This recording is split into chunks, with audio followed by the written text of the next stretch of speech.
Ambil high quality solitude untuk dirimu sendiri, tanpa terdistraksi oleh gadgetmu. Kata beliau, kesendirian mengharuskanmu untuk tidak lagi bereaksi terhadap informasi yang dibuat orang lain. Dan sebaliknya, fokus pada pikiran dan pengalamanmu sendiri, dimanapun engkau berada.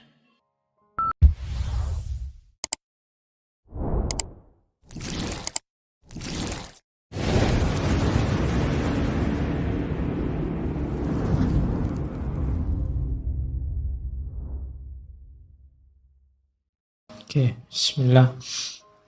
Assalamualaikum warahmatullahi wabarakatuh. Bismillah, kita lanjutkan ngaji kita. Malam hari ini kita ganti sesi. Oke, selanjutnya ini 3 prinsip awal digital minimalism. Yang pertama, mari kita sadari clutter is costly. Clutter itu kekacauan, ketidaktertiban, keruwetan, itu mahal. Terlalu banyak aplikasi, itu ya tetap mengganggu fokus, mengganggu produktivitas. Coba kalian cek HP-mu, smartphone-mu, ada berapa puluh aplikasi. Berapa yang kalian pakai aktif, berapa yang aktif itu yang penting. Kalian kan tidak pernah merapikannya. Pokoknya jalan saja semua. Kadang-kadang nyari, ini aplikasi ini di mana, itu kamu bingung dewe. Terlalu banyaknya aplikasi di HP-mu. Kamu tidak pernah merapikan, ini primer harus ada. Kalau ini sekunder, kalau ini tidak ada juga tidak apa-apa. Sebenarnya dibuang saja daripada itu. Kamu tidak pernah mikir gitu, pokoknya ini masuk, ini masuk. Alasanmu sederhana, siapa tahu. Iya kan? Kamu kan selalu dasarmu, siapa tahu besok butuh, siapa tahu besok perlu, siapa tahu. Akhirnya sampai diingatkan sendiri kan oleh gadgetmu, aplikasi ini sudah sekian bulan tidak dipakai, kita aktifkan ya notifikasinya, sampai kasihan HP-nya sama kamu. Dia ingin mematikan notifikasinya sendiri. Karena kita sendiri abai dengan itu. Kita tidak sadar betapa hidup kita dibikin rumit, dibikin ruwet oleh itu. Itu yang disebut clutter is costly. Mahalnya di mana, Pak? Ya kita jadi tidak produktif. Waktu kita habis tersita oleh itu. Jadi jangan dikira mahal itu selalu berhubungan dengan uang. Uang bisa dicari lagi, waktu tidak bisa kembali. Kalau waktu kita habis gara-gara gadget untuk hal-hal yang tidak penting, ya kita sedang mengabaikan sumber daya yang paling berharga dalam hidup kita.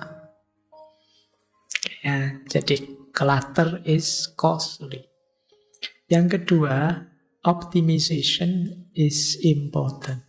Optimasi itu penting. Mari kita pakai secara optimal, semaksimal yang penting yang kita perlu saja. Boleh teman-teman bikin aturan sendiri. Saya buka WA itu kalau urusan ini saya gunakan. Kalau Facebook itu kalau tentang ini dan ini. Kalau ini, boleh kalian bikin rumus sendiri. Jadi biar tidak asal iseng, asal nemu, dan siapa tahu tadi. Makanya rumus ketiga, intentionality is satisfying. Kesengajaan itu memuaskan. Mari kita gunakan media sosial, kita gunakan gadget kita secara sengaja. Secara sengaja itu maksudnya secara sadar. Lebih sering selama ini kita menggunakannya secara tidak sadar. Tiba-tiba saja HP sudah di tangan, ya otomatis sudah. Nah, setiap kali pegang, tanya, ini saya tujuannya apa pegang HP saat ini? Mencari berita, melihat kabarnya teman, atau nyari hiburan, atau apa? Ya, pastikan, kalau ini saja kita tidak mampu, ya kita akan kesulitan untuk melakukan decluttering istilah beliau, merapikan kekacauan. Ini digital minimalism, 3 prinsip utama, 3 prinsip pokoknya. Clutter is costly, optimization is important, dan intentionality is satisfying. Lanjut. Nah, ada beberapa strategi. Ini kalau kita kelompokkan ya, uraian panjang di buku beliau.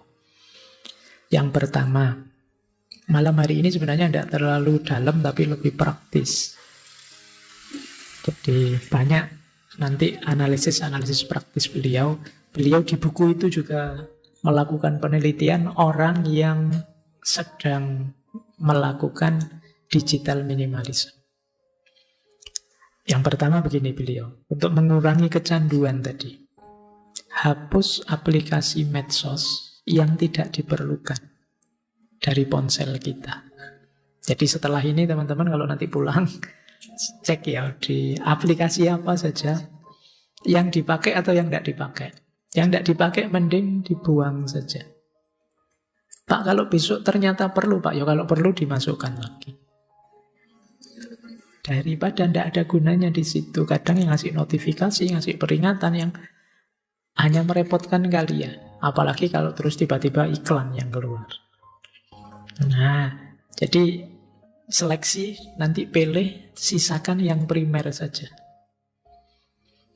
Yang kedua, ini tips dari beliau ya, batasi akses kalau bisa dari komputer agar lebih sulit dijangkau. Misalnya begini, Pak, di HP saya hanya ada WhatsApp saja, Instagram, kemudian Facebook, kemudian ini adanya di laptop. Nah, kalau ada di laptop itu kan bukanya tidak bisa sembarangan. Yo, laptop lebih besar. Gak mungkin kamu saku kemana-mana laptopmu. Bukanya lebih ribet. Jadi tidak sesimpel HP. Kalau ada di HP kan anytime kamu buka, bisa mendistraksi. Jadi kalau memang perlu ya dibuka di laptopnya, di komputer kita. Itu baru kita cek email yang masuk dan lain sebagainya. Itu dari laptop, PC. Kemudian nonaktifkan kalau ada feed yang rutin. Kadang-kadang ada kan itu feed berita. Tiap kali ada berita baru kita dikasih tahu. Tiap kali itu biasanya mendistraksi. Lagi santai apa, tiba-tiba ada berita apa, mengganggu kita. Jadi kalau bisa, kalau ada aktif itu, bagian notifikasi feed itu kita nonaktifkan. Kemudian batasi. Kasih rumus sendiri teman-teman. Pak, saya masih Pak bermedsos, tapi saya batasi 1 hari 30 menit.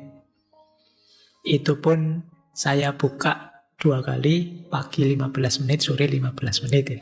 Itu.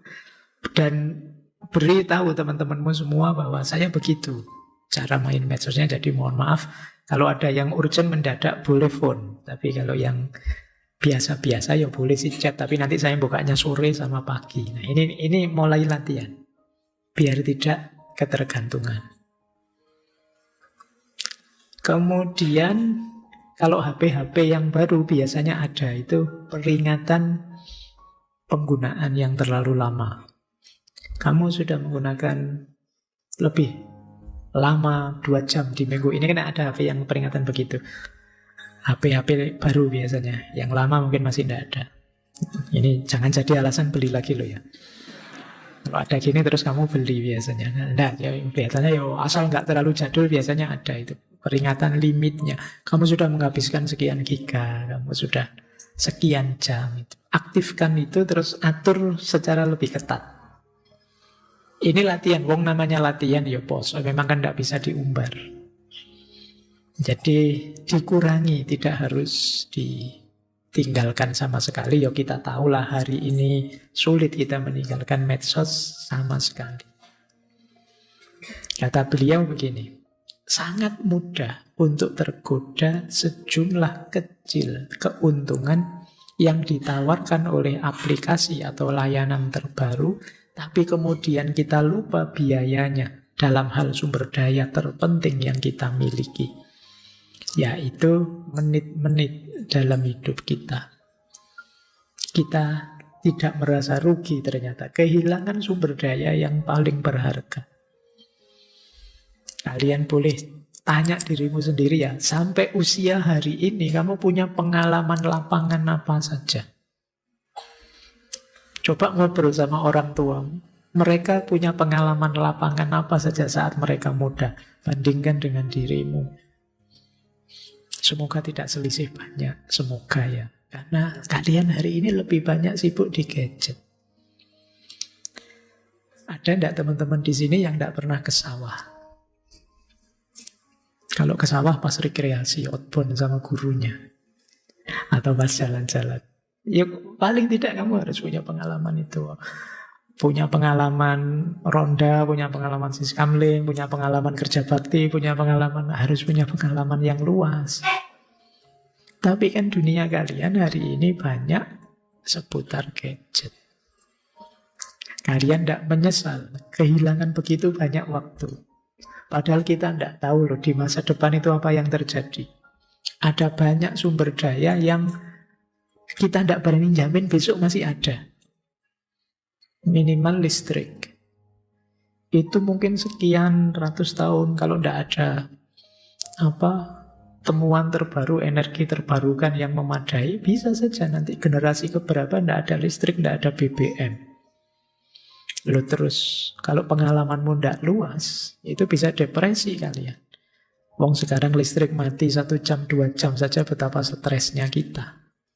Kita tidak tahu ada apa ke depan.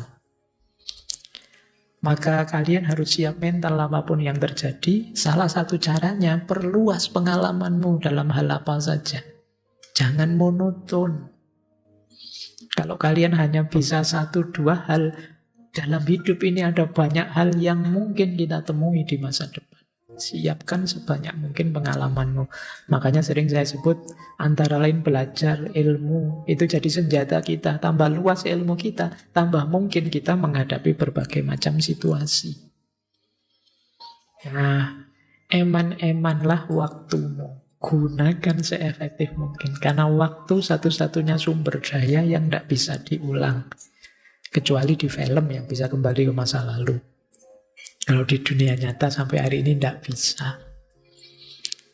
Baik, jadi ini kritik beliau ya. Kita itu sering tidak panik padahal kehilangan sesuatu yang sangat berharga, yaitu waktu.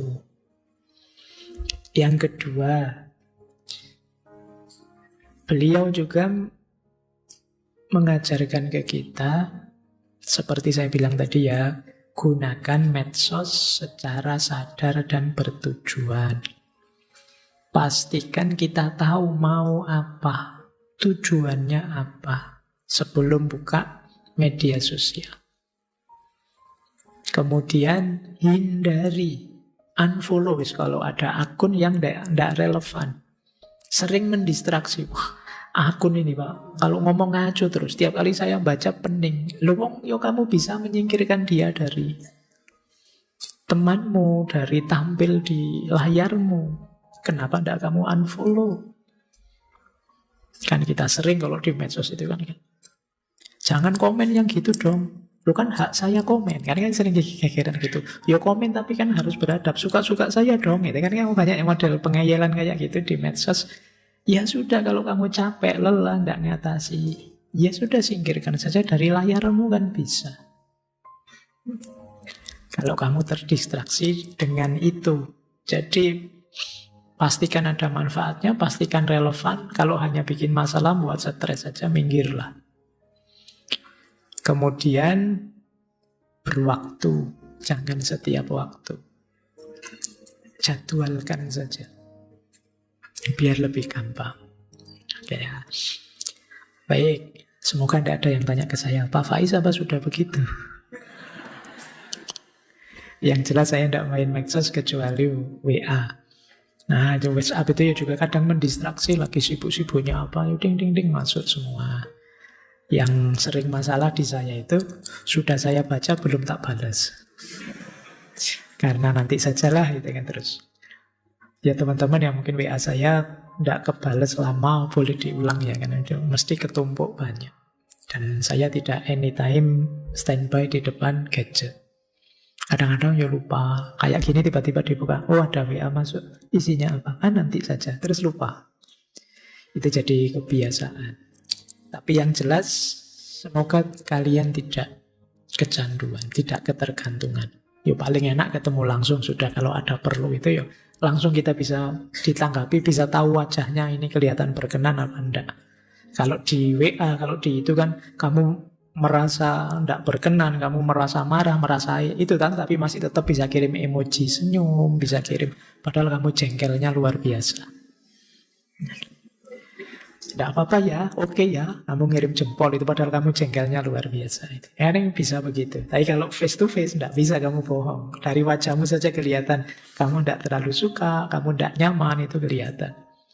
Tapi kalau di medsos tidak bisa. Itu memang tempatnya pencitraan-pencitraan. Itu kalau ingin mencitrakan dirimu bagaimana, itu kelihatan.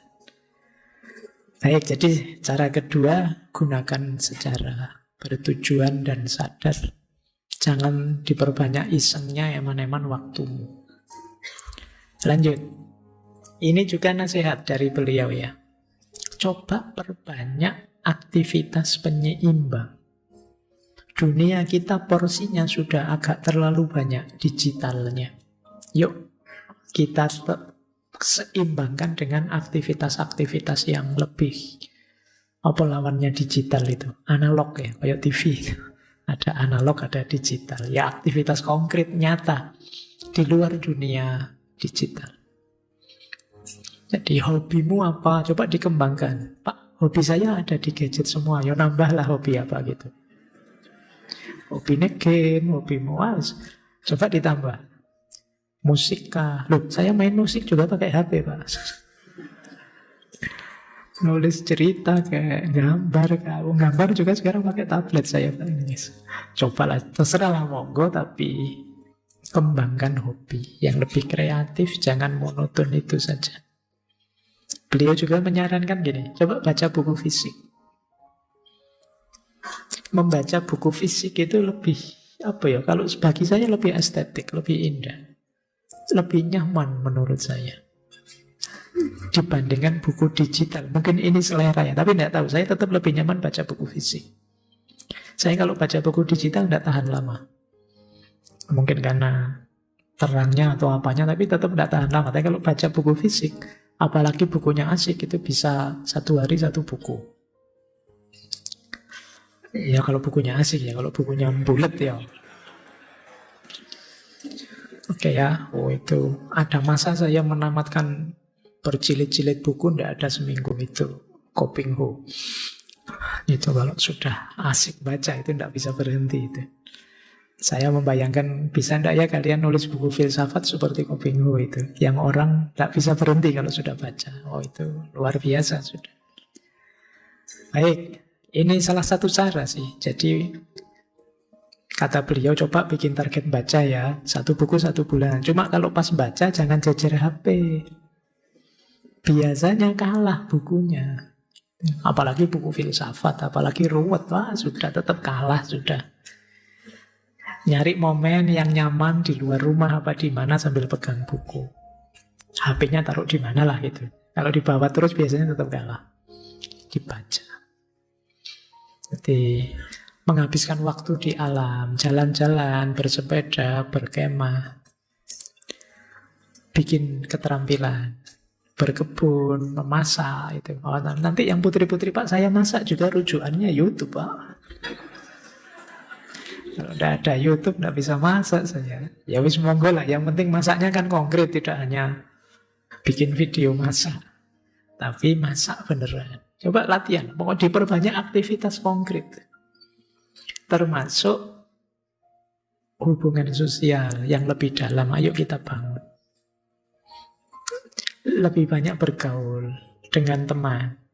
Coba deh sekali-sekali nulis surat untuk orang yang kita sayangi. Kalian yang sedang di kos-kosan, sekali-sekali kayak orang zaman dulu nulis surat untuk orang tuamu gitu. Biar orang tuamu kaget.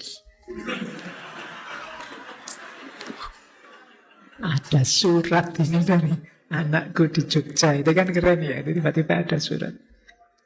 Isinya, Bapak jangan kaget saya nulis surat. Semoga Bapak sehat-sehat.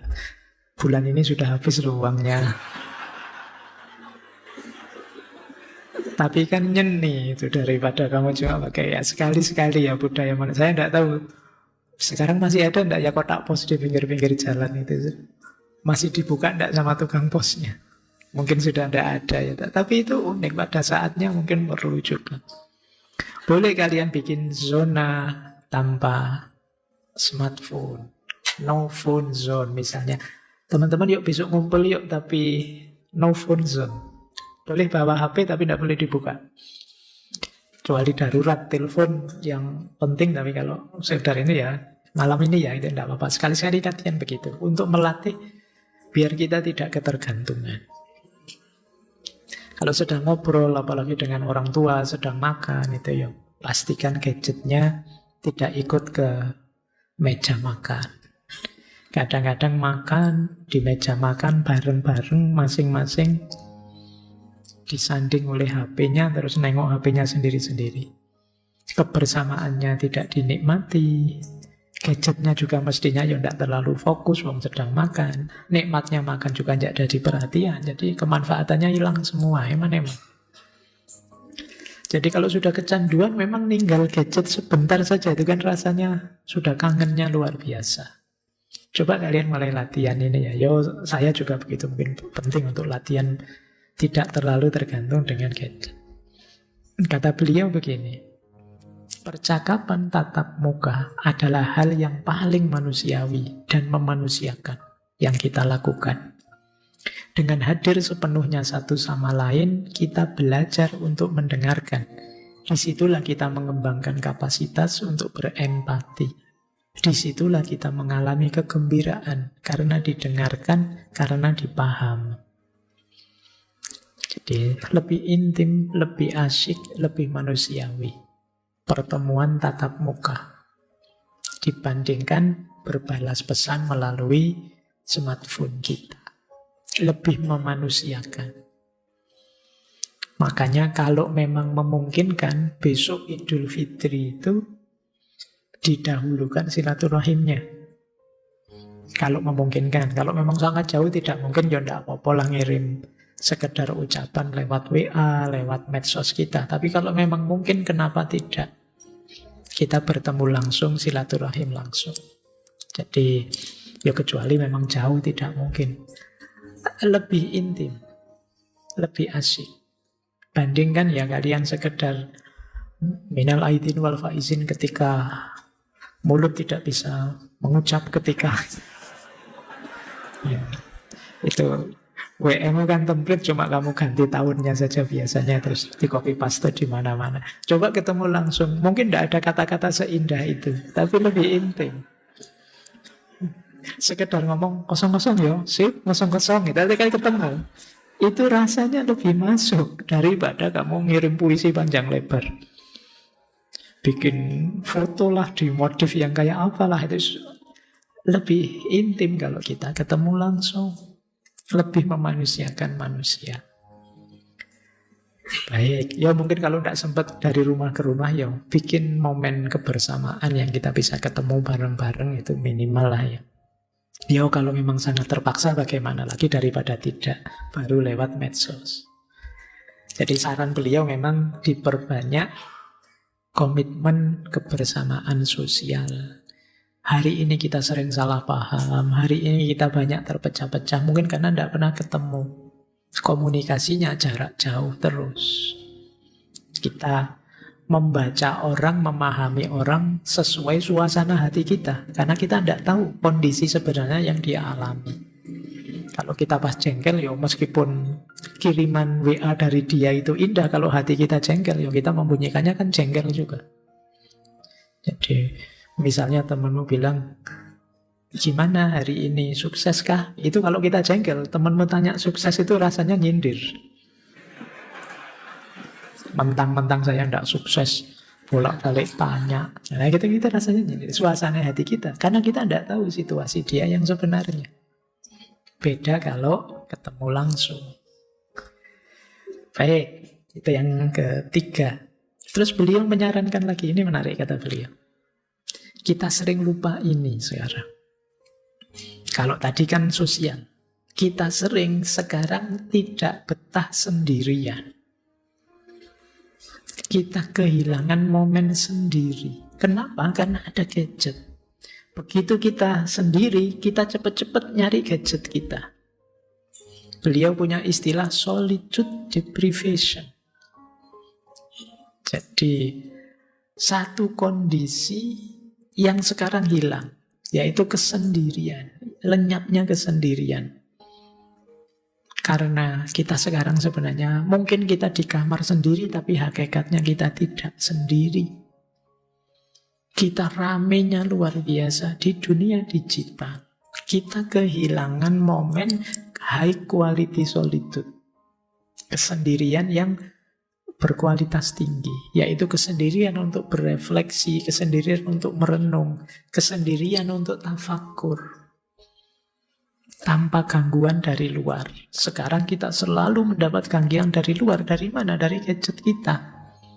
Kalau dulu orang membayangkan gangguan dari luar itu ya tetangga lah, ya teman-teman lah.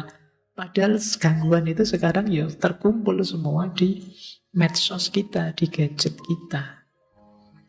Kita tidak pernah benar-benar sendiri sekarang. Loh, orang yang kehilangan momen kesendirian tentu saja tidak ada waktu lagi untuk berpikir, merenung, mengembangkan diri, mengevaluasi diri, tafakur, muhasabah, hilang momen itu.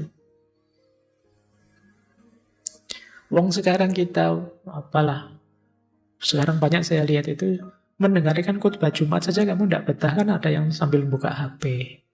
Jangan-jangan sudah ada yang iktikaf sambil tiktokan. Nanti ada yang lain. Nanti kalian bikin vlog live iktikaf dari masjid mana itu, kamu sibuk dengan. Jadi seolah-olah kamu ingin sendirian, gayamu kayak sendirian, tapi sebenarnya kamu tidak sendiri. Jadi itu yang disebut high quality solitude, kesendirian yang berkualitas. Kita lenyap. Hari ini tidak punya itu. Makanya kata beliau, 3 keuntungan yang penting yang diberikan oleh kesendirian itu apa? Ide baru, pemahaman diri, dan ketersembunyian dari orang lain. Ini yang kita sering terlewatkan momen ini. Kita jadi tidak kreatif, kita reaktif terus menanggapi sekeliling kita. Kita kehilangan diri kita mengalir di tengah dari viral ke viral, dan kita tidak tersembunyi, kita tampil telanjang setelanjang-telanjangnya di depan orang lain. Kita sendiri yang memamerkan diri kita full, tanpa sensor, 100%. Dari bangun tidur sampai mau tidur lagi. Kamu bangun tidur juga selfie cekreng, mungkin moto sandalmu, moto jendela, moto apa, pagi yang indah gitu kan, terus mandi, terus sampai mau tidur lagi kamu masih. Jadi kamu sendiri yang mengekspos dirimu sangat terbuka. Jadi orang itu tahu detail hari ini kamu ada di kos-kosan apa tidak, kamu makan di warung yang mana, kamu nongkrong sama siapa, kamu itu orang tahu betul. Dari siapa? Dari kamu sendiri, wong kalian yang mengekspos dirimu sendiri. Nah, penting ya teman-teman, ambil high quality solitude untuk dirimu sendiri, tanpa terdistraksi oleh gadgetmu.